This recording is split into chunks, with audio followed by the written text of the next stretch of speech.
అందరికీ జై భీమ్. నేను రఘుమంచికి వెళ్ళి మాలమండ రాష్ట్ర కార్యదర్శి. డాక్టర్ బిఆర్ అంబేద్కర్ కోనసీమ జిల్లా ముమ్మడూరు నియోజకవర్గంలో కాటగూడ మండలం పలంకూరు పంచాయతీ గొల్లగారు గ్రామంలో ఒక మాల కులానికి చెందినటువంటి ఒక మహిళ ఒక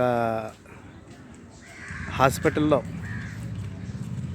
ఒక ఆపరేషన్ కొరకు సీఎం రిలీఫ్ ఫండ్కి అప్లై చేయడం జరిగింది. ఇలాగ అప్లై చేసిన దేవుడు కరుణించాడు. అది మన ముమ్మడవరం ఎమ్మెల్యే గౌరవ దాట్ల సుబ్బరాజు గారి అండర్లో సీఎం రిలీఫ్ ఫండ్ అప్లై చేయడం జరిగింది.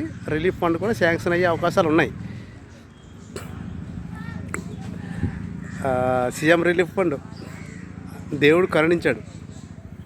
అదేవిధంగా ముమ్మడవరం నియోజకవర్గంలో దాట్ల సుబ్బరాజు ఎమ్మెల్యే కూడా కరుణించాడు. కానీ పూజారులు ఉన్నారు పల్లంకూరులో. పల్లంకూరు పంచాయతీలో కొంతమంది టీడీపీ పూజారులు ఉన్నారు. ఈ పూజారులు అడ్డాడుతున్నారు. సీఎం రిలీఫ్ ఫండ్ రాకుండా ఈ పూజారులు అడ్డాడుతున్నారు. మరి ఈ పూజారులకు పూజ చేయాలా? ఇప్పుడు దేవుళ్ళకి పూజ చేయడం చూశాను, కానీ ఈ పూజారులకు పూజ చేయడం అంటే అర్థం అవ్వట్లేదు.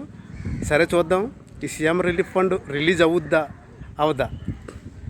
Nara Chandrababu Naidu CM relief fund release చేసి పెద్దరికాన్ని నిలబెట్టుకుంటారా లేదో చూడాలి. అదేవిధంగా ముమ్మడవరం దేవుడైనటువంటి ప్రజెంట్ మన ఎమ్మెల్యే దాట్ల సుబ్బరాజు గారు ఈ ఫండ్ రిలీజ్ చేసి పరువు నిలబెట్టుకుంటారా లేదా, లేకపోతే ఈ పూజారులు అడ్డుపెట్టి వీళ్ళ ఈగోలు నిలబెట్టుకుంటారా లేదా అనేది వేచి చూడాలి.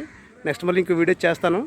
రిలీజ్ అయిందా లేదా, తోకడ్డెట్టాడు, ఈ తోకడ్డెట్టితే ఆగిందా లేదా, ముమ్మడవరం ఎమ్మెల్యే గారు ఇచ్చినట్టు ఇచ్చి అంటే అన్నం పెట్టినట్టు పెట్టి విస్తరలాగుతారా లేదనేది మనం వేచి చూడాలి. చూద్దాం. ఓకే, జై భీమ్.